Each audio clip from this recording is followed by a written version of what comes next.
तो सुनिए आगे एक और जगत वाले भाई के विचार, जो कि पेशे से एक डॉक्टर हैं, और कितने अच्छे प्रकार से इन्होंने 2 मिनट में चाय को लेके कुछ बातें जो है वो बतानी चाहिए। पूरे एक साल में लगभग 1 लाख करोड़ रुपए से ऊपर की चाय पी जाते हैं हम भारतीय। चाय अमृत है या विष है, ये निर्णय आपको खुद लेना है।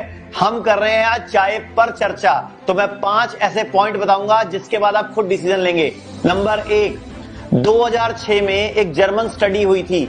चाय में पॉलीफिनॉल और फ्लेवोनॉइड नाम का एंटीऑक्सीडेंट पाया जाता है, लेकिन जैसे ही उसको हम दूध में डालते हैं तो दूध में पाए जाने वाले कैसीन नाम के प्रोटीन के साथ मिलते ही वो केमिकल कन्वर्ट हो जाता है, यानी कि केमिकल रिएक्शन होता है, और वही मुख्य कारण है भारत में एसिडिटी का, लीवर के रोगों का और किडनी के रोगों का। दूसरा पॉइंट, अगर चाय में दूध और चीनी डाल के पिया जाता है तो चीनी में फास्फोरस और सल्फर पाया जाता है, जो पेट के रोगों को 90% बढ़ा देता है, और यही से आर्टरीज, जो हमारी नलियां हैं हार्ट की, वो सख्त हो जाती हैं। इसी के परिणाम स्वरूप भारत में आज 10 करोड़ लगभग बीपी के रोगी हैं और लगभग 1.5 करोड़ हार्ट के रोगी हैं। New England journal of medicine study ने भी कहा है कि ज्यादा चाय पीने से फ्लोराइड की मात्रा बढ़ती है, जिससे हड्डियां कमजोर होती हैं, और भारत में आर्थराइटिस, ऑस्टियोआर्थराइटिस, रूमेटॉइड आर्थराइटिस यानी कि गठिया के रोग बढ़ते हैं, और भारत में इसी वजह से लोग घुटने को चेंज करा रहे हैं, रीढ़ की हड्डी का ऑपरेशन करा रहे हैं और जोड़ों के दर्द की दवाइयां खा रहे हैं। नंबर 4, चाय में कैटोचिन नाम का एक और बहुमूल्य तत्व एंटीऑक्सीडेंट होता है, जो कि हमारी इम्यूनिटी के लिए अच्छा होता है, लेकिन जैसे ही चाय की पत्ती को आप जानवर से प्राप्त दूध में डालते हैं तो वो कार्बन बन जाता है, जिसके प्रभाव से पेनक्रियाज ग्रंथि पर कार्बन यानी कि टॉक्सिन्स जमता है, केमिकल जमता है, जिसका प्रभाव क्या है कि भारत में आज 9 करोड़ लोग शुगर की गोली रोज खा रहे हैं और लगभग 1.5 करोड़ लोग किडनी के पेशेंट हैं। दूध वाली चाय के 1 कप में लगभग 150 से 200 कैलोरी हो जाती हैं, और जो व्यक्ति 3 से 4 कप रोज चाय पीता है तो सोचो 500 से 700 कैलोरी एक्स्ट्रा ले ली, जिसकी वजह से मोटापा बढ़ता है, कोलेस्ट्रोल बढ़ता है, और भारत पूरे विश्व में हार्ट की प्रॉब्लम की राजधानी बनता जा रहा है। मैंने आपको 5 पॉइंट बता दिए हैं कि चाय पीनी है या नहीं पीनी, निर्णय आपको लेना है। और अगर आपको लगता है कि जब हम चाय छोड़ेंगे 2 या 3 दिन सिर दुखेगा, तो दुखेगा, लेकिन अगर आप ढीठ हो जाएंगे और 2-3 दिन नहीं पिएंगे तो सिर दर्द अपने आप ही ठीक हो जाएगा। और अगर मैं स्टडीज की बात करूं तो शराब और सिगरेट से भी बड़ा नशा है चाय। और अगर आप अपने किसी को चाहते हो कि उसको ब्रेस्ट कैंसर ना हो, ब्लड कैंसर ना हो, ब्रेन में ट्यूमर ना हो, उसको कोई सेप्सिस ना हो, भविष्य में पेट में पानी ना भरे, लीवर फेल ना हो, या कोई प्रोस्टेट कैंसर ना हो पुरुषों को, और सबसे बड़ी बात, मैं आप सबको चौंकाने वाली बात बताने लगा हूं, चाय पीने से सेक्स क्षमता घटती है। दूध वाली चाय पीना बंद कर दीजिए भारतीयों। हजारों करोड़ की दवाइयां खा जाते हो आप बाद में इलाज के नाम पे, तो आज ही दूध वाली चाय छोड़ के हर्बल टी को अपना लीजिए। सौंफ, तुलसी, लौंग, इलायची, बिनक्शा, तो इस तरह की चीजों की चाय पीजिए जो कि आपके शरीर को फायदा पहुंचाए और देश का हजारों करोड़ बचाए। आपको अगर लगता है कि चाय पीना लोगों के लिए नुकसानदायक है तो इस वीडियो को शेयर कीजिए, हर उस व्यक्ति तक पहुंचा दीजिए जो चाय पीता है, ताकि वो वीडियो देखे, साइंटिफिक रिसर्च देखे, फिर वो खुद निर्णय करे कि चाय पीनी है या छोड़नी है। तो पुण्यात्माओं, डॉक्टर साहब ने चाय को सिगरेट और शराब से भी ज़्यादा हानिकारक बताया है। पुण्यात्माओं, थोड़ा विचार किया करें। हमारे पूज्य गुरुदेव जी किसी भी बात को सीधे और शॉर्ट तरीके में बता देते हैं।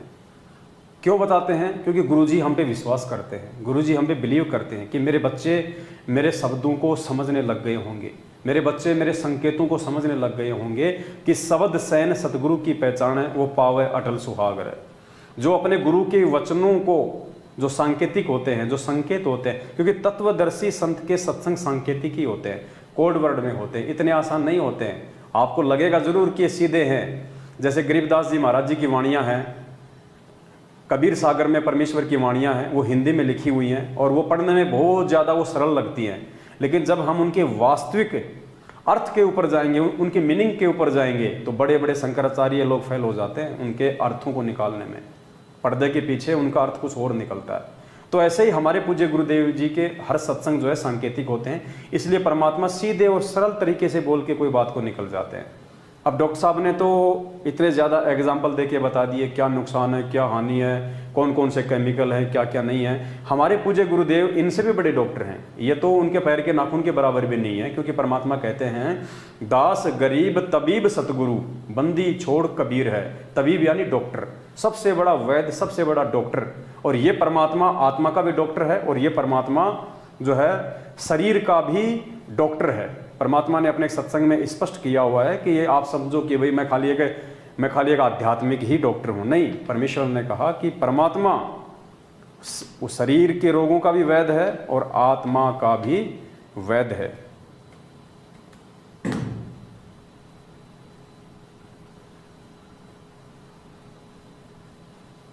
सुनिए परमपिता परमात्मा का ये सत्संग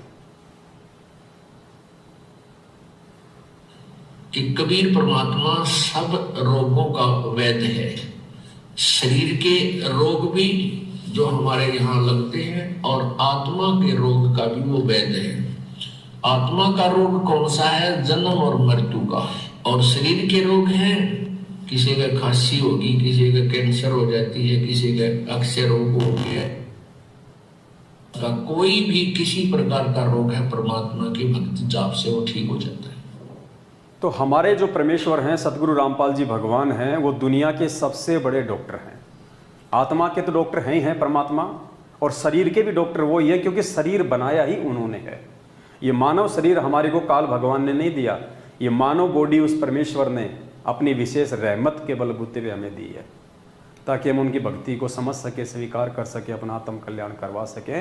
गरीबदास जी महाराज कहते हैं पिंड प्राण जिन दीने दाना गरीबदास जाकू कुर्बाना। जिस परमेश्वर ने भक्ति के लिए मुझे ये पिंड, ये शरीर दान में दिया है, उस परमेश्वर को मैं जो है बलिहारी जाऊं, मैं उसके ऊपर जो है कुर्बान हो जाऊं। तो पुण्यात्माओं, ये परमात्मा डॉक्टरों का डॉक्टर है, ये परमात्मा वैद्यों का वैद्य है।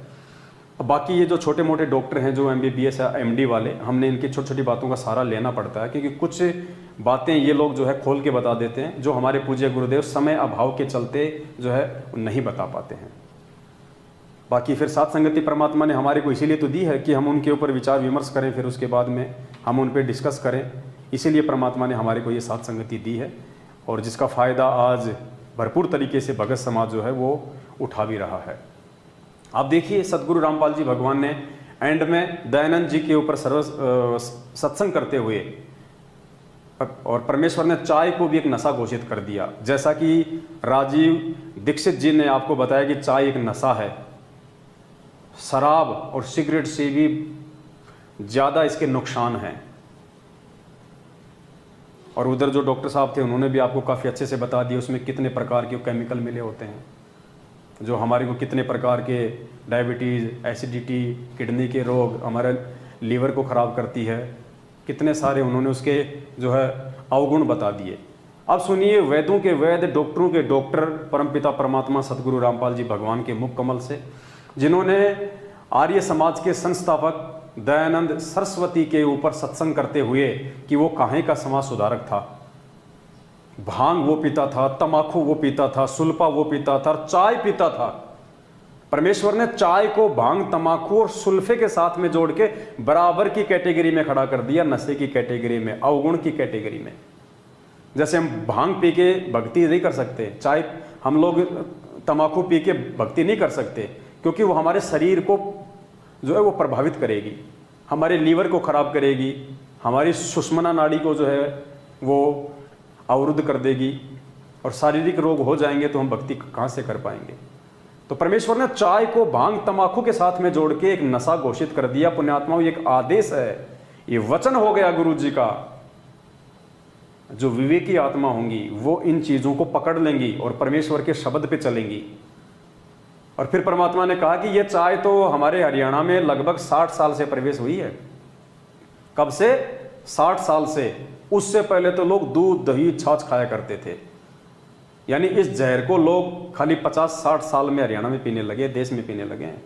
उससे पहले कोई चाय नहीं पीता था कोई। और ये दयानंद गुरु जी कह रहे हैं कि 150 साल पहले चाय पीता था, 125 साल पहले।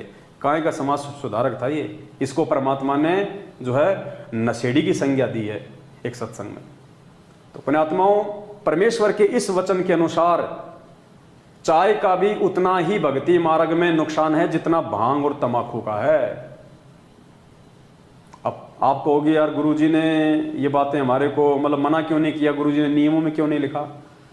अरे तो परमात्मा ने तो नियमों में तो सोना पहनने का भी नहीं लिखा, लेकिन सत्संग में परमात्मा ने बिल्कुल साफ साफ मना कर दिया कि सोना तो भगत को अपने घर में भी नहीं रखना। अब घर में नहीं रखना तो शरीर पे पहनने का तो आदेश है ही नहीं। सोने में तो भैया काल का प्रवेश है, मान बढ़ाई जो है मतलब पैदा होती है, सोने से दिखावा पैदा होता है। तो लिखा तो परमात्मा ने सोने का भी नहीं है, लेकिन सत्संग में कह दिया बेटा सोना नहीं पहनना। लिखा तो परमात्मा ने दूध और गुड़ को एक साथ खाने से शारीरिक रोग होते हैं, फार्म पे नहीं लिखा, लेकिन मालिक ने अपने सत्संग में कह दिया कि दूध और गुड़ को एक साथ खाने से क्या क्या शारीरिक नुकसान होते हैं। भगत ने दूध और गुड़ दोनों को एक साथ नहीं खाना चाहिए। तो हर चीज को परमात्मा फार्मों पे नहीं लिखेंगे। इस भक्ति मार्ग में हजारों नियम है, इस भक्ति मार्ग में कदम कदम पे नियम है। जितने तुम सत्संग सुनोगे, जितना तुम्हारा विवेक खुलता चला जाएगा, उतनी सावधानियां, उतने ही नियम है। अगर परमात्मा नियम लिखने लग जाए तो 500 पेज की पुस्तक छोटी पड़ जाएगी। अब वो पुस्तक नियमों की तुम्हें दे के परमात्मा तुमसे भक्ति से दूर करना चाहेगा क्या? लेकिन मालिक को पता है कि धीरे धीरे जब ये सत्संग सुनेगा, इसका बुद्धि विवेक काम करेगा, तो धीरे धीरे इन चीजों से दूर हट जाएगा। तो सुनिए परमपिता परमात्मा का ये अनमोल सत्संग, जिसमें परमेश्वर ने चाय को भांग और तंबाकू के साथ में जोड़ के उसको एक नशा घोषित कर दिया। और उसके बाद यदि कोई भगत भाई बहन चाय पीता है तो वो कितना अपने गुरुदेव के वचन को फॉलो करता है, कितना गुरुदेव के सत्संगों को फॉलो करता है, और कितना वो गुरुदेव के सांकेतिक इन सत्संगों को समझ पाने की बुद्धि रखता है। महर्षि दयानंद के बारे में जो लोकवेद दंत कथा सुनाई जाती है कि बड़े समाज सुधारक थे। ये काहे के समाज सुधारक थे? ये स्वयं भांग पिया करता, तम्बाकू खाया करता, तम्बाकू सूंघा करता, नंगा फिरा करता और ओका पिया करता और चाय पिया करता। 100 वर्ष पहले हमारे यहाँ हरियाणा प्रांत के अंदर तो चाय अभी मेरे ख्याल में 60 वर्ष से प्रवेश हुई होगी। सब दूध दाद पिया करते, अपना खूब दही खाया करते, और ये उससे पहले भी चाय पीता था। इसका प्रमाण आपको इन्हीं के करकमलों द्वारा, आर्य समाजियों की करकमलों द्वारा लिखी पुस्तकों से प्रमाणित करता है। दास देखिएगा, पुण्यात्माओं, चाय को परमात्मा ने भांग और तंबाकू के साथ में जोड़ के एक अवगुण घोषित कर दिया, एक नशा घोषित कर दिया। अब जो बुद्धिमान भगत होगा, जो गुरु वचन पे चलने वाला भगत होगा, वो तो इससे किनारा कर लेगा। और जो भगत ज्ञान आधार से इस व्यसन से, इस बुरी आदत से, इस जहरीले पेय पदार्थ से दूरी बना लेगा, तो वो चाहे कितना ही आदि क्यों ना हो, पहले परमात्मा उसके साथ रहेगा, परमात्मा उसके दिमाग में भी नहीं आने देगा। दास और जो कजोड़ भगत जी हैं, हम सब पिया करते थे पहले। आज परमेश्वर ने इतनी रजा बख्श दी है कि चाय अब हमें सौपन में भी अच्छी नहीं लगती। और दास ने आपको बता दिया, अगर मार्केट में भी दास जाता है तो समोसे, कचौरी, चाउमीन, बर्गर का बिल्कुल देखते ही वोमिट आती, उल्टी, इच्छा ही नहीं करती। जो पहले खाया करते थे बिना ज्ञान के, सिर्फ जूस वगैरह पी लेते, और वो भी बिल्कुल सादा, सेक नहीं पीते, क्योंकि आइसक्रीम में भी कितने ज़्यादा जो है मिलावट है। सिर्फ कभी कभार सादा जूस पीते हैं बस। तो पुण्यात्माओं, हमने अपनी क्रियाओं को ठीक करना पड़ेगा, और इन क्रियाओं को ठीक हमने परमात्मा के ज्ञान आधार से करना पड़ेगा, परमेश्वर के सत्संगों से करना पड़ेगा। ये मानव शरीर और ये बुद्धि और सद्बुद्धि परमात्मा ने इसीलिए बख्शी है कि परमेश्वर हमें संकेत करें, उन संकेतों को समझ के हम भक्ति मार्ग में आगे बढ़े। हमारे लिए क्या हमारे हित में है, क्या हमारे लिए नुकसानदायक है, उन चीज़ों को हमने स्वयं ही समझना पड़ेगा। हर चीज़ के लिए आपको परमात्मा आदेशित नहीं करेगा, निर्देशित नहीं करेगा। तो पुण्यात्माओं, ये चीज़ें हमने स्वयं समझनी पड़ेंगी। तो ये परमेश्वर का अनमोल ये सत्संग था। उसके बाद देखो परमात्मा ने हमारे को खाने के लिए क्या क्या वस्तुएं दी, किन किन चीज़ों के लिए परमात्मा ने हमारे को आदेशित किया। बाइबल पढ़ाते समय परमात्मा ने बताया कि परमेश्वर ने 6 दिन में सृष्टि रच के 7वें दिन अपनी तख्त पे विराजमान हुए, और परमेश्वर ने हम जीवों को, मानव शरीरधारी प्राणियों को क्या क्या वस्तुएं खाने के लिए दी। और गुरुदेव ने कहा कि सतयुग में तो शेर भी मांस नहीं खाता था। चाय तो छोड़ो पुण्यात्माओं, इंसान का मालिक ने कहा कि पहले ये आज जो ये मांसाहारी जो जानवर हैं, ये सतयुग में मांस नहीं खाते थे। इनको परमात्मा ने जो नुकीले दांत और जो पंजे दिए ना, परमात्मा ने बताया कुछ ऐसे पेड़ होते हैं, कुछ ऐसे वृक्ष होते थे जिनकी छाल आती थी मोटी खाने की, वो पंजा मार के वो छाल को, उस पेड़ की छाल को जो है खाया करते थे। या कुछ पेड़ ऐसे होते थे, ये जो है वो पंजा मार के उसमें छेद कर दिया करते थे, फिर उसमें से दूध जैसा एक वो पेय पदार्थ निकलता था। शेर भी उसको पिया करता था। आगे चल के फिर वृत्ति गिरती चली गई और जानवर तो छोड़िए 70% इंसान ही मांसाहारी हो गए। तो सुनिए परमात्मा का ये बाइबल से दिया गया ये प्रमाण कि परमेश्वर ने हमें जो बीज वाले फल फ्रूट पौधे जो भी दिए परमात्मा ने, वो खाने का हमारे को परमात्मा ने आदेश दिया था। सुनिए। अब देखो ये 5 पृष्ठ पे है, ये हम पढ़ रहे हैं 26-27। अब हमने 29 पढ़ लिया कि फिर परमेश्वर ने कहा, सुनो, जितने बीज वाले छोटे छोटे पेड़ सारी पृथ्वी के ऊपर हैं और जितने वृक्षों में बीज वाले फल होते हैं वे सब मैंने तुमको दिए हैं, वे तुम्हारे भोजन के लिए। ठीक है।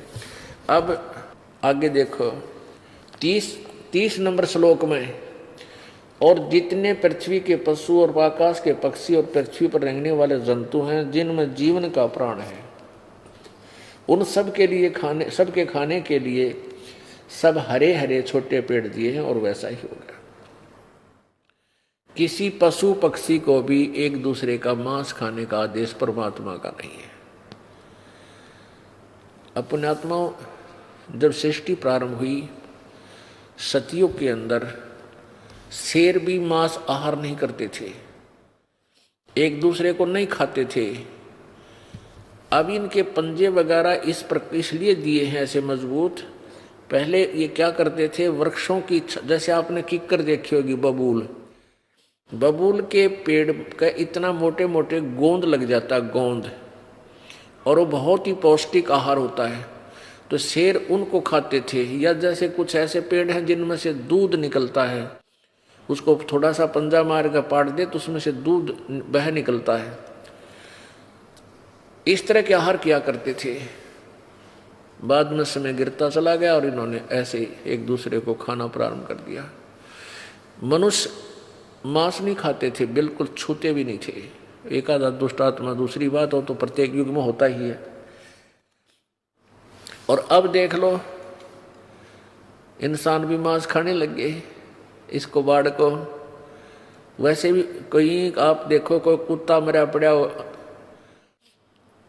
इसमें एक्सीडेंट में सड़क के ऊपर, और उसकी आंत निकली पड़ी होती है, देखते ही उल्टी पड़ जा, और उस गंध ने खावे तो इंसान थोड़े मतलब शैतान आदमी होते हैं। तो परमात्मा ने बहुत सुंदर आहार हमें दिया है। देखो काजू किशमिश बादाम, अखरोट, सेब, संतरे, भाई ये फल खाओ। दूध दे रखा है, पशु का दूध लो, घी बनाओ, हलवा खाओ। तो हम जो ये इसको त्याग करके जो मांस खाते हैं वो पाप कमा रहे हैं, वो ऐसा नहीं करना चाहिए। तो देखो पुण्यात्माओं, परमपिता परमात्मा ने हमको कितने प्यार से और कितने अच्छे तरीके से समझाया है कि परमेश्वर ने हमारे को क्या क्या वस्तुएं खाने के लिए निर्देशित और आदेशित किया हुआ है। उसी प्रकार से हमने अपने रहनी करनी को ठीक करना होगा। अब ये काल भगवान क्या करता है, परमात्मा ने अपने सत्संग में बताया पुण्यात्माओं कि काल भगवान को तो ज़्यादा से ज़्यादा वासना चाहिए, इसको ज़्यादा से ज़्यादा अपना भोजन चाहिए। अब ये शरीर तो खाता नहीं, इस शरीर में जीवन भर में हम जो भी कुछ खाते पीते हैं उसकी जो गंध होती है, उसकी जो वासना होती है, सूक्ष्म रूप में तपतशिला पे ये वहाँ पे भून भून के उस वासना को निकाल के खाता है। तो काल तो ज़्यादा से ज़्यादा कोशिश करेगा कि हम चटपटे खट्टे मीठे, हम इस प्रकार के मिलावटी जो है हम ये भोजन खाएं ताकि हमारे अंदर वो टेस्ट ज़्यादा से ज़्यादा बने, वो वासना, उसका आहार ज़्यादा से जो है वो ज़्यादा बने। अब परमात्मा ने खाने के लिए हमारे को बीज वाले वृक्ष दिए, हमारे को साग सब्जियाँ दी, हमारे को फल फ्रूट दिए। अब परमेश्वर ने हमारे को सेव दिया खाने के लिए, सेव। अब काल ने सेव की पुण्यात्माओं जो है मतलब कि शराब बनवा दी। परमात्मा ने हमारे को खाने के लिए अंगूर दिए, काल ने पुण्यात्माओं उसकी बीयर बनवा दी, उसकी शराब बनवा दी। परमात्मा ने खाने के लिए हमारे को जौ दिए, गेहूं दिए, काल ने उसकी भी बीयर बनवा दी, उसकी भी शराब बनवा दी। परमात्मा ने हमारे को चपाती बनाने के लिए गेहूं दिया, मक्का दिया, बाजरा दिया है, और आज जीव ने काल प्रेरणा से उसके 36 आइटम बना दिए, समोसे, कचौड़ी, पकोड़े, चाउमीन, बर्गर, भेलपूरी, पता नहीं क्या क्या बना दिए। क्योंकि अगर हम सीधा सीधा यदि हम परमेश्वर के द्वारा दिया गया जो गेहूं है, जो है मक्का है, यदि हम उसको पीस के उसकी यदि हम वो चपाती बनाएंगे तो उसमें तो कोई भी चीज़ नहीं मिक्स हुई सिवाय थोड़े से नमक के, हल्के फुल्के नमक के। उस आटे में कोई चीज़ मिक्स नहीं हुई। हमने चपाती खाई, हमने खाया, हमारे को स्वादिष्ट लगी। किस चीज़ को? क्योंकि वो आत्मा का है। आत्मा को चपाती और सब्जी नॉर्मल बिल्कुल बहुत अच्छी लगती है जब हमारे को भूख लगती है, लेकिन वो मन को अच्छी नहीं लगती। मन चाहता है उसके अंदर और कुछ अटरम फटरम मिलाए जाए और ज़्यादा टेस्ट बनाया जाए ताकि वासना ज़्यादा से ज़्यादा हो इनके अंदर। तो काल ने क्या किया, उसी आटे की, उसी जो है मतलब चने की मैदा बनवा दी, गेहूं के आटे से 50 प्रकार के आइटम बनवा दिए। अब जो है वो कचौड़ी बनवा दी। अब उस कचौड़ी में आलू का मसाला, आलू के अंदर गोभी, मटर, नमक, लूण, मिर्च हैं और इलायची विलायची, काली मिर्च, पता नहीं कितने प्रकार के मसाले ठोक दिए। फिर उसको तेल के अंदर, अब वो तेल पता नहीं कितने दिनों का है, कौन सी कंपनी का है, शुद्ध है या नहीं है, उसमें कितनी बार निकालना चाहिए, निकाल देते हैं उसमें 50 बार। उसके बाद साथ में फिर हरी चटनी, लाल चटनी, अब इतने प्रकार के अटरम फटरम ये काल करवाता फिर हमारे से। उसको तो टेस्ट चाहिए उन चीज़ों में। परमेश्वर ने नहीं कहा, परमेश्वर ने अभी क्या कहा कि परमात्मा ने खाने के लिए इतने सुंदर आहार दिए हैं। क्या? काजू, किशमिश, बादाम, अखरोट, सेब, संतरे, दूध, दही, छाछ, ये कहा परमात्मा ने। हलवा, खीर, पूड़ी, सब्जी, रोटी। अब मालिक ने ये नहीं कहा कि समोसे, kachori, pakodi, chowmein, burger, South Indian, Chinese, Italian, पता नहीं क्या क्या 36 प्रकार के आइटम। क्योंकि वो उस परमेश्वर के द्वारा दिए गए फल फ्रूट और बीज का काल भगवान ने जो है बल्कि प्रारूप बिगड़वा दिया अपने टेस्ट के लिए। परमात्मा ने इतना सुंदर आहार दिया हमारे को, इतना परमात्मा ने इतना स्वच्छ मीठा हमारे को जल दिया। अब बताओ, वो पेशाब पीना जरूरी है, वो बियर पीना जरूरी है, शराब पीना जरूरी है, वो कोल्ड ड्रिंक पीना जरूरी है, वो कोका कोला, माजा, पेप्सी, पता नहीं फेंटा वेंटा, कोका मोका क्या क्या आता है, वो पीना जरूरी है पुण्यात्माओं। जब परमात्मा ने कह दिया कि तुम्हारी प्यास तो बेटा इस पानी से बुझेगी, तू चाहे कितनी शराब पी ले, कितनी बियर पी ले, कितने तू चाहे यटरम पटरम पी ले, तू चाहे कोल्ड ड्रिंक पी ले, सिवाय नुकसान। क्योंकि कोल्ड ड्रिंक में भी पुण्यात्माओं ये कैफीन, ये निकोटीन, ये सारी चीज़ें आती हैं। तो हमने इन चीज़ों को सब छोड़ दिया है परमेश्वर के ज्ञान आधार से। हम जितना सिंपल होके चलेंगे, जितना हम सादा होके चलेंगे, उतना हम परमात्मा को भी हम प्यारे लगेंगे। हमारा जो शरीर है वो भी साफ सुथरा रहेगा, वो शुद्ध रहेगा, और शुद्ध शरीर में परमात्मा की भक्ति भी अच्छे से प्रवेश करेगी। हमारे विचार भी शुद्ध होंगे, क्योंकि जैसा खाएगा अन्न वैसा होगा मन।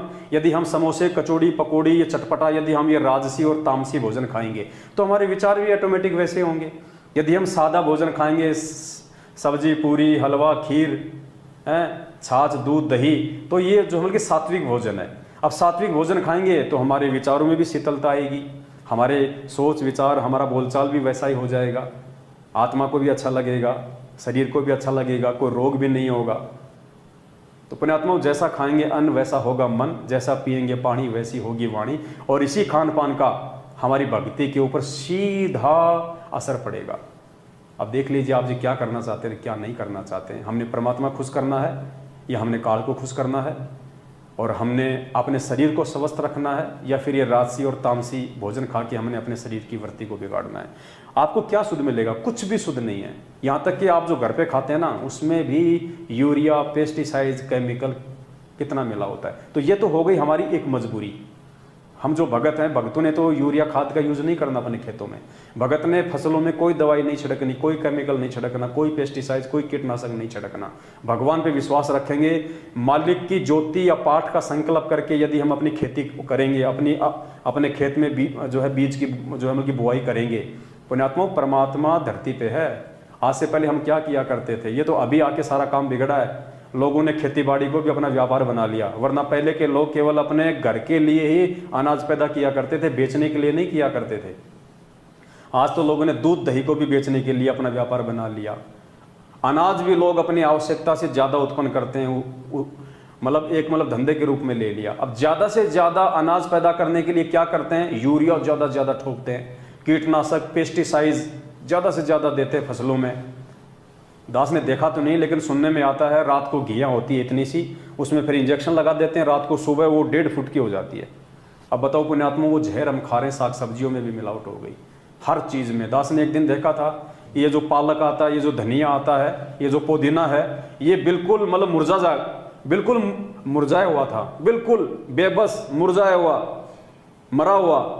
और उन्होंने एक बाल्टी में पानी लिया, उसमें कोई केमिकल डाला हरा हरा, और उसमें उस धनिया की गड्डी को, उस पुदीने की गड्डी को उसमें डाला, सिर्फ मुश्किल से 4 या 5 सेकंड के लिए। उसके बाद उसको यूं फड़फड़ाया, वो बिल्कुल हरा हरा हो गया, बिल्कुल उसकी पत्तियां यूं हो गई, बिल्कुल टाइट हो गई सोल्जर की तरह।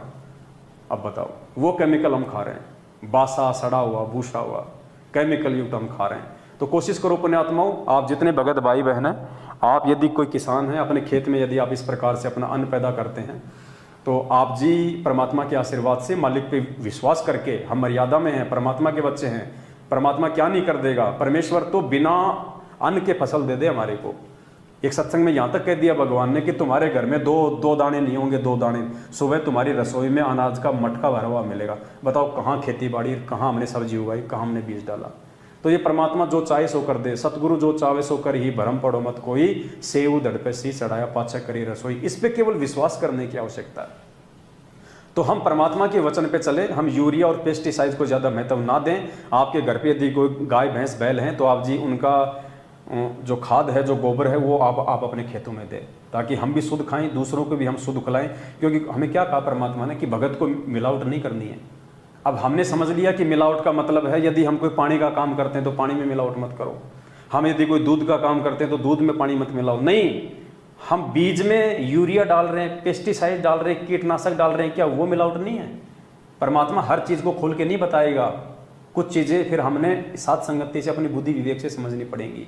आप उस अन्न अनाज में आप जो मिलावट कर रहे हो, वो जहरीला पदार्थ डाल रहे हो, आप उसमें खुद भी जहर खा रहे हो, अपने दूसरे भाई बहनों को भी, जगत वालों को आप जहर खिला रहे हो, रिश्तेदारों को जहर खिला रहे हो। फिर कल को वो जहर हमारे शरीर में जाएगा, 20 प्रकार के हमारे को रोग होंगे। वही फसल जो है वो भैंस खाएगी, भैंस दूध देगी, वो दूध कौन सा फिर वो शुद्ध होगा? तो पूरे संसार में इस प्रकार से जहर फैला हुआ है। तो परमेश्वर ने कहा कि हम भक्तों ने धीरे धीरे उन चीज़ों से पीछे हटना है। अब हमने उन चीज़ों को उसी प्रकार से धीरे धीरे ठीक करना, जैसे लोगों ने अपने स्वार्थ के लिए और काल प्रेरणा के चलते अज्ञानता में उन चीज़ों को उन्होंने बिगाड़ा है। तो पुण्यात्माओं, हमने बाजार का कुछ भी नहीं खाना है। ये एक दास कोई आदेश नहीं दे रहा, ना देने का अधिकारी है, ना कोई दबाव दे रहा। हमने छोड़ा है, हम आपको एक अच्छी सलाह दे रहे हैं, मानना न मानना ये आपके ऊपर है। अब आप जी कहीं ट्रेन में जा रहे हो, आपका 2 दिन का सफ़र है, कहाँ खाना खाओगे बाहर? आपने ट्रेन में ऑर्डर दे दिया, वेटर आ गया, हाँ जी साहब, ऑर्डर, शाम का ऑर्डर। आपने कहा साहब, क्योंकि आप भगत हैं, शुद्ध शाकाहारी हैं, तो आपने ऑर्डर दे दिया जी 2 प्लेट चावल। ठीक है साहब, चला गया वेटर। शाम को साहब, वो तो सबका ऑर्डर लेता है, वो तो चिकन बिरयानी, अंडर बिरयानी, वो अंडा बिरयानी, चिकन बिरयानी, मटन बिरयानी, सब लेता है वो तो ऑर्डर। और एक ही जगह बनता है सारा काम वहाँ पे। किसी ने पकोड़े बनवाए तो भी वो तो वही ऑर्डर लेगा, ऑर्डर लेके वहाँ चला गया। अब वहाँ क्या हो रहा है पुण्यात्माओं? पहले तो लोगों को अंडा बिरयानी दे के आया, किसी को चिकन बिरयानी दे के आया है। अब चिकन बिरयानी बन गई ज़्यादा, अंडा बिरयानी बन गई ज़्यादा, या किसी ने नहीं ली, वो बच गई, तो वो फेंकते तो है नहीं, आपको पता है, वो तो उसका इस्तेमाल करते हैं। अब उसने देखा यार भगत जी का ऑर्डर है 1 चावल का, 2 प्लेट का। अब वो क्या करेगा? उस चावल में से वो चिकन निकाल देगा, वो अंडा निकाल देगा, और आपको वो प्लेट दे देगा। लो जी भगत जी, आपकी शुद्ध शाकाहारी बिरयानी। क्या खा रहे हो आप? आपकी पीठ पीछे क्या हो रहा है? ये बुद्धि क्यों दी परमात्मा ने? आपने पकौड़े का ऑर्डर दिया कि भाई साहब 2 प्लेट पकौड़ा ले आना, उधर उसी जगह पे मच्छी पकौड़ा बन रहा है, मटन पकौड़ा बन रहा है, और उसी तेल में आप वाले जो मैदा के पकौड़े भी तले जा रहे हैं। क्या खा रहे हैं हम लोग? किस पे विश्वास करें हम लोग? इसलिए सफ़र में जाएं तो अपने घर से 1-2 समय का खाना लेके जाएं। बीच में आवश्यकता पड़े तो कोई स्टेशन पे कोई फल फ्रूट वगैरह ले ले, वैसे भी लोग आते बेचने के लिए। फल फ्रूट खा लें, हैं, पानी की बोतल ले लें, कोई लस्सी वगैरह ले लें, समय मिले। जैसे बहुत सारे स्टेशन पे गाड़ी आधे घंटे रुकती है, लोग वहाँ पे नहा भी लेते हैं, जूस वास भी पी लेते हैं, कोई अच्छा आइटम देख के वहाँ पे लोग खा भी लेते हैं। तो इस प्रकार से पुण्यात्माओं, हमने हमारी रहन सहन से लेके खान पान हर प्रकार की क्रिया को ठीक करना पड़ेगा, और ये हमने स्वयं करना पड़ेगा। परमात्मा दबाव नहीं देगा, नियम के रूप में नहीं बताएगा परमात्मा, लेकिन सत्संगों में संकेत अवश्य कर दिए मालिक ने, तो समझना हमने स्वयं पड़ेगा। उसके बाद पुण्यात्माओं, लास्ट एंड फाइनली हम एक और चीज़ पे थोड़ा सा हम लोग विचार करेंगे, और चाय के विषय में बहुत सारे जो वैज्ञानिक हैं जिन्होंने निष्कर्ष निकाले हैं, और निष्कर्ष निकाल के उन्होंने क्या बताया है वो आप जी एक बार थोड़े देख लिए। जो विश्व के जो बड़े बड़े जो वैज्ञानिक हुए हैं जिन्होंने अपने निष्कर्ष निकाले हैं चाय को लेके, और उन्होंने क्या बताया है कि चाय के क्या क्या अवगुण हैं, क्या क्या उसके फायदे हैं, क्या क्या उसके गुण हैं। तो ये देखिए, चाय एक मीठा जहर है। चाय के बारे में विशेषज्ञों की राय। सबसे पहले भोजन विशेषज्ञ डॉक्टर हेग एमडी लिखते हैं, सबसे अधिक अम्ल चाय में होता है। चाय में मांस से भी 8 गुना ज्यादा तेजाब होता है। यह आपकी आंखों के सामने है, लिखा हुआ है। भोजन विशेषज्ञ डॉक्टर हेग एमडी क्या लिखते हैं, सबसे अधिक अम्ल यानी एसिड चाय में होता है, और मांस से भी 8 गुना ज्यादा। सोचिए हम क्या जहर पी रहे हैं। उसके बाद चलिए नंबर 2, संसार में विषमय खाद्य पदार्थों की सूची में चाय का स्थान नंबर 1 पे है। संसार में विषमय यानी जहरीले खाद्य पदार्थों की सूची में चाय का स्थान पहले नंबर पे है। इसीलिए परमात्मा ने चाय को तंबाकू और भांग के साथ में जोड़ के बताया, पुण्यात्माओं ये भगवान है। बिना रिसर्च के, बिना वैज्ञानिक की पुस्तकें पढ़े परमात्मा ने सीधे शब्दों में बोल दिया, दयानंद के साथ में चाय को भांग और तंबाकू के साथ में जोड़ के। ये संकेत अब हमने स्वयं समझने पड़ेंगे हम क्या जहर खा रहे हैं। उसके बाद में डॉक्टर ओडीनेड, चाय शराब से अधिक हानिकारक है। अब बताइए, आप तो कह रहे हैं हमने शराब छोड़ दी, आप तो कह रहे हैं हम बियर पीते नहीं, हम लोग शराब पीते नहीं, हम तो भगत बन गए गुरु जी के। चाय तो नहीं छोड़ी ना, और चाय नहीं छोड़ी तो सोचो आपने शराब भी नहीं छोड़ी अभी तक। क्या लिखते हैं डॉक्टर ओपीनेड, चाय शराब से अधिक हानिकारक है। इन निष्कर्ष हैं इनके बरसों की रिसर्च के। आगे चलिए नंबर 3, डॉक्टर ब्लाड का क्या विचार है। चाय से भूख मर जाती है, फिर कब्ज, सिर में चक्कर और मूर्छा के आक्रमण प्रारंभ हो जाते हैं। कितना नुकसान दे रही है चाय हमारे को। अरे चाय से भूख मरेगी तो हम भोजन थोड़ा खाएंगे तो शरीर में जो है पोषक तत्वों की कमी हो जाएगी, फिर हम लोग बीमार पड़ेंगे, फिर नए नए रोग होंगे, फिर डॉक्टरों को लाखों रुपया देंगे। बताओ कितना नुकसान है एक कप का, विचार कीजिए। आगे चलिए, डॉक्टर गोपाल स्वरूप भास्कर का कथन है, चाय के लगातार उपयोग से लकवा, बहरापन आदि रोग हो जाते हैं। पुण्यात्माओं, लकवा हो गया तो सात संगतियों में कैसे आओगे, और बहरे हो गए तो गुरु जी के सत्संग कैसे सुनोगे। बताओ, इतना बड़ा फालतू की आफत है, छोड़ो इसको। डॉक्टर खिस कैम्ब्रिज विश्वविद्यालय का दृष्टिकोण है, चाय पीने से थकावट मिटती नहीं अपितु बढ़ती है। हमारे 2-4 भगत भाई बहन है, नाथू जी है, वो चाय के 2-2 गिलास लेते हैं साथ संगति में। तो भाई से निवेदन है, भाई चाय थकान दूर नहीं करती। डॉक्टर साहब कह रहे हैं कि चाय से तो थकान ज्यादा होती है, और देखो उसका सीधा सीधा असर हम लोग देखते हैं साथ संगति में। 12 बजे के बाद में आप जी लंबे होके सो जाते हो, 12 बजे के बाद आप साथ संगति में नहीं रहते, आप जी नींद में चले जाते हो, मृत्यु शैया पे चले जाते हो आप। भगत जी विचार करो बड़े भाई। आगे चलिए, डॉक्टर एडमंड सेफोर्ट सबरी लिखते हैं, चाय से अनिद्रा रोग होता है, यानी चाय से नींद भी नहीं आती, रोग हो जाता है। फिर अब नींद संपूर्ण नहीं लेंगे तो सारा दिन दिमाग में बताओ तनाव रहेगा, हमारा स्वभाव धीरे धीरे जो है वो चिड़चिड़ा हो जाएगा। अब चिड़चिड़ा स्वभाव अगर भगत का हो गया पुण्यात्मा, तो भक्ति कहां से होगी। तो डॉक्टर साहब कहते हैं कि चाय से अनिद्रा रोग होता है, स्मरण शक्ति नष्ट हो जाती है। बताओ, भगत की मेमोरी भी नष्ट हो जाती है, और यही कारण है आज किसी भगत को गुरु जी के 2 शब्द भी याद नहीं है पूरे। किसी भी भगत को शुरू की 2 लाइन छोड़ के 2 शब्द भी याद नहीं है, क्योंकि चाय पी के सबने अपनी मेमोरी खराब कर रखी है। देखो पुण्यात्माओं क्या हाल हो रहा है। चाय से स्मरण शक्ति नष्ट होती है तथा मूत्राशय की धारण करने की शक्ति भी डाउन हो जाती है, यानी पेशाब भी जो है वो कम उतरता है। अब थोड़ा पेशाब उतरेगा तो पुण्यात्मा बाकी का कहां जाएगा, शरीर में घूमता रहेगा, वो पॉइजन बनेगा, बीमारियों को जन्म देगा। डॉक्टर JW मार्टिन का कहना है, चाय पीने से नेत्र के नीचे कालापन और उदासी होती है। आंखों के नीचे ये काला काला जो धब्बा आप देखते हो ना, कई लोग कहते हैं कि छोरा बहुत रात दिन पढ़ाई करता है, वो पढ़ाई से नहीं, वो या तो नींद ना लेने से या फिर चाय का सेवन ज़्यादा मात्रा में करने से होता है। तो बताओ, आपके चेहरे की सुंदरता को भी चाय जो है नष्ट कर रही है। प्रोफेसर मेंडल क्या बताते हैं, चाय पीने के बाद पेशाब में यूरिक एसिड दुगना हो जाता है। अब ये देखो दास, तो जानते नहीं यूरिक एसिड क्या होता है, लेकिन है तो कोई नुकसान की चीज ही, तो फायदा क्या फिर इसका। डॉक्टर कार्तिक के बोस का विचार है, चाय पीने के कारण पेट की गड़बड़ियां बढ़ती हैं। ये तो हम सभी जानते हैं, चाय पीने के बाद में उसमें अम्ल की मात्रा, क्योंकि हमारा जो पेट होता है, पेट के अंदर ही बनती है गैस, गैस यानी अम्ल। हमारे पेट में तो वैसे ही मतलब अम्ल बनता है, गैस बनती है, और चाय पीने से उसकी मात्रा और ज़्यादा हो जाती है। तो फिर ये जो खट्टी खट्टी डकारे आती हैं, जो एसिडिटी होती है, यहाँ से कोई चीज़ चलती है, फिर यहाँ आके वो अटक जाती है, ये क्या है, एसिडिटी।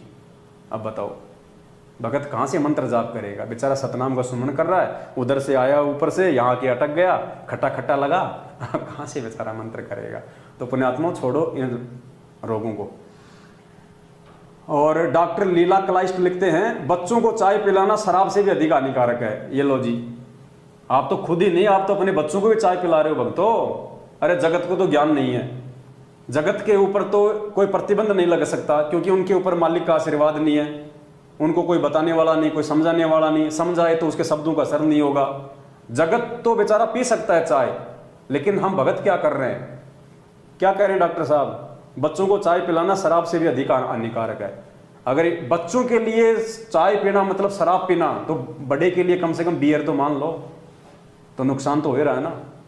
आप अपने बच्चों को चाय नहीं शराब पिला रहे हैं, आप अपनी जनरेशन को जो है मतलब बर्बाद कर रहे हैं। अब माता बहनें जो है बचपन से चाय पीने लग जाती हैं, गर्भवती होती हैं फिर भी चाय पीती हैं। अब वो बच्चा, आजकल बच्चे पैदा होते नहीं, उससे पहले उनके वो चश्मा चढ़ जाती है, सफ़ेद बाल हो जाते हैं, किसी की हाइट नहीं बढ़ रही, कोई मोटा ज़्यादा हो रहा है, कोई बिल्कुल ही मोटा नहीं हो रहा। ये सब क्या है, ये खान पान का असर है। ये चाय जैसे, कोल्ड ड्रिंक जैसे, चाउमीन, पकोड़े सकोड़े हैं, ये कचौरी, ये बर्गर, ये पिज्ज़ा, ये सब हमारी जनरेशन को भी प्रभावित कर रहे हैं। तो पुण्यात्माओं, हम स्वस्थ रहेंगे तो हमारे जो भगत होंगे आने वाले समय में, जो बच्चे होंगे, वो भी तो परमात्मा की दया से स्वस्थ पैदा होंगे, तो वो अपनी भक्ति करेंगे अच्छे से। तो हम क्या कर रहे हैं, अपना भी शरीर बर्बाद कर रहे हैं, आने वाले भक्तों की भी नस्लें खराब कर रहे हैं, परमात्मा के दोषी हो रहे हैं उल्टे।